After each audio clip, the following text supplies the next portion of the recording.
A scary monster without a face suddenly crawled out from the shore. The woman, however, showed no sign of fear.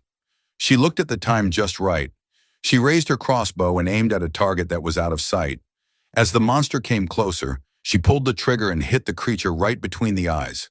The monster fell down inside the circle she had drawn earlier. Her name was Miss Peregrine. She was a strange creature, a bird that could reset time. Miss Peregrine started an orphanage to keep the children safe from evil forces. Each orphan here possessed a unique ability. Pay attention to the stick that is positioned behind her head. She finished the whole drumstick in just 3 seconds, leaving no trace behind. Miss Peregrine softly cleaned the crumbs off Claire's lips. If there wasn't enough food on the table, it wasn't a problem. Fiona could make any object bigger and bigger without limit. She concentrated on a carrot. Suddenly, a giant carrot popped up from the ground. Next, the youngest Bronwyn used her strength. The huge carrot was pulled from the ground easily, delivered to the kitchen quickly. Do you need hot water? There is no need for fire. Olive placed the kettle. In just a few seconds, a pot of boiling water was on the table. There was also Hugh, who could spit out bees, and Emma, whose body was lighter than air. However, the twins Joel and Peter were the most mysterious. Their ability was similar to Medusa from Greek mythology. They could turn living creatures into stone just by looking at them. Every child here had something unique about them. They could only stay hidden inside the time loop that Miss Peregrine made. All the children were trapped on September 3rd, 1943, always stuck in time, never getting older. One day, a boy named Jake from 2016 appeared. One day, Jake got an urgent phone call from his grandfather, Abe. Abe told him that a monster had attacked their house. When Jake got there, Abe was on the ground, hardly alive. Jake was shocked to find that his grandfather's eyes were missing. Abe, with his last breath, told Jake to go to the island he had always mentioned. Let's go back to September 3rd, 1943. We need to find Miss Peregrine at the orphanage. She would provide Jake with all the answers he required. Abe has passed away. Jake wanted to find the truth. So he took his old photos and traveled to the mysterious island. He discovered a rundown orphanage in a hidden forest. The spooky place was totally destroyed. It has been covered in dust and left untouched for years. Jake walked around. He was wondering why his grandfather had sent him here. He was just about to leave. A dark figure showed up in front of him. Jake was startled. He turned and ran. When he got to the staircase, 2 girls were looking at him from behind a door. 2 masked children stood still in the corner. Jack felt a rush of panic and ran as quickly as he could.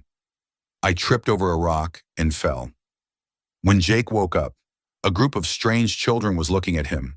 Surprisingly, he wasn't afraid. He was amazed. They were the exact friends his grandfather had always mentioned. The children took him through a cave. They walked until they reached a beautiful house. Jake was shocked. He recognized the orphanage. It was the same one he had seen before, but now it was completely undamaged. The door opened. There stood Miss Peregrine herself. What Jake did not realize was, he had already gone back to September 3rd, 1943. The cave served as the entrance to Miss Peregrine's time loop. Miss Peregrine recognized him right away. Jake resembled his grandfather perfectly when he was young. With her guidance, Jake finally met all the unusual children in the orphanage. He understood that everything his grandfather had said was true. That night, Miss Peregrine gathered everyone outside. A clock sat on the table. Everyone stood silently, wearing gas masks. Miss Peregrine looked at the time, and it was perfect. Suddenly, warplanes roared across the sky. As the final plane flew overhead, the hatch opened. A bomb fell directly downwards. Miss Peregrine stayed calm. She hit the pause button. Time stopped. The bomb and raindrops were suspended in midair, completely still. She started to rewind her watch. Everything that happened began to move backward. Time went backward. They returned 24 hours earlier. Miss Peregrine used her special ability to keep the orphanage safe in a time loop that never ends. Locked forever on September 3rd, 1943. The following day, Jake asked Miss Peregrine about the death of his grandfather. He said he saw a scary monster without a face at the scene. Miss Peregrine's expression changed suddenly. She didn't answer and just walked away. Jake felt suspicious because of her reaction. He thought she was keeping something secret. Jake was determined. He sought out Emma, the girl who could control air. Emma took him out to the wide ocean. She dove straight into the water without hesitation. Jake was unsure, but he decided to follow. As they sank deeper and deeper, Jake began to struggle for breath. Suddenly, Emma let out a big air bubble from her mouth. With Jake's head encased, he could finally breathe.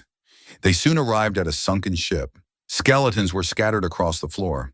Emma moved through the wreck as if she was familiar with it. She took Jake into a hidden room on the ship. Emma took a deep breath and softly exhaled a stream of air. Suddenly, the whole sunken ship was filled with many bubbles. As more bubbles appeared, the heavy seawater was pushed out. Emma quickly closed the hatch, keeping the water out. She then took out a small box. Abe Jack's grandfather had given it to her for safekeeping more than 70 years ago. Inside, there was a map that showed where the time portals were located. There are several photos of men with completely white eyes. The final photo displayed a man called Baron. He was the leader of the white group. They used to be hologas. They consumed the eyes of strange children to change into white beings. Abe was one of the peculiar ones. In the end, he was still killed brutally by a hologas. Emma told Jack that he was one of the peculiars too. Only those who are peculiar could enter the time loop and be here. Emma saw that Jack couldn't believe it. She took him to the orphanage's wall and helped him climb up. Miss Peregrine was walking toward the shore with her crossbow from a distance. A few moments later, a hologas crawled out of the water. Jack stopped moving. The monster looked just like the one he had seen when his grandfather was killed. Miss Peregrine pulled the trigger calmly. The arrow hit the hologas directly in the forehead. The creature fell down inside the white circle that had been drawn earlier. Emma faced Jack and gave an explanation. Hologas cannot be seen. They were invisible to everyone else.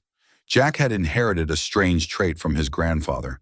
He was the only person who could see hologas. Miss Peregrine was able to kill the hologas. Abe had memorized the exact time and place where he would encounter his first hologas, which is why he was able to kill it. By remembering this information, Miss Peregrine could hit an enemy she couldn't even see.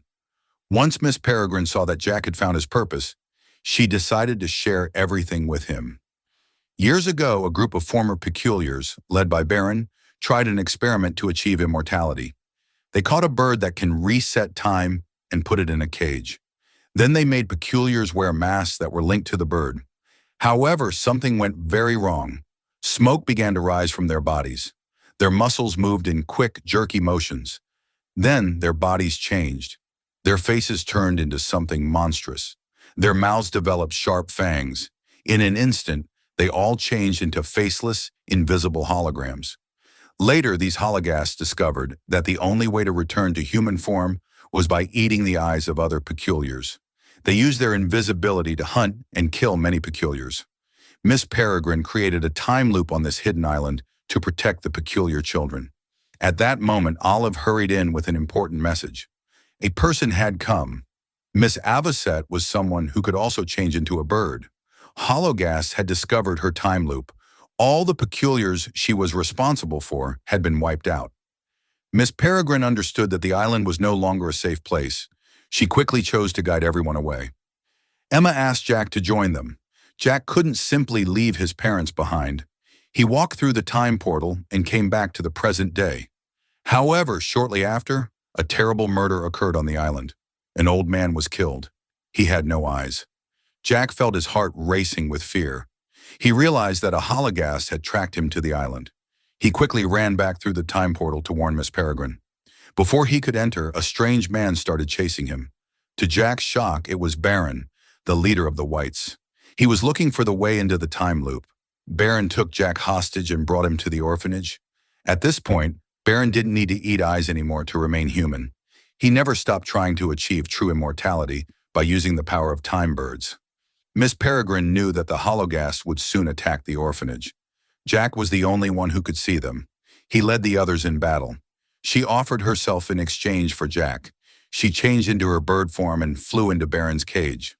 As the hologas approached, Jack gathered the unusual children, preparing them for the battle of their lives. Before the battle started, a hologas suddenly appeared and grabbed Miss Avocet.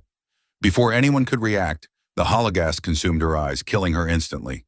Enoch was suddenly caught by the hologast's long tongue and lifted into the air. This happened just as the hologast was about to eat his eyes. Jack shot an arrow and hit the hologast. The creature let out a roar of pain and freed Enoch. Everyone quickly rushed out of the room. However, the angry hologast got very mad and chased them without stopping. Fiona stood outside the window and watched as the tree branches grew quickly. At that moment, several fighter jets flew into the sky. If it weren't for Miss Peregrine's time loop, the orphanage would soon be in ruins. Suddenly, the hologast smashed through the window and lunged at them. The last warplane dropped its bomb at the same time. In an instant, Emma took hold of Jack and leaped off the building. The hologast and the orphanage were destroyed completely.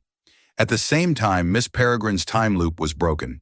The strange children would begin to age quickly and, in time, would die. Their only hope was to save Miss Peregrine and fix the time loop. But Miss Peregrine had already been taken to the other side of the world by Baron.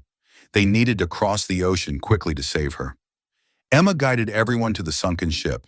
She used her power to fill the ship's hull with air. As air was pumped in, the ship gradually floated to the surface.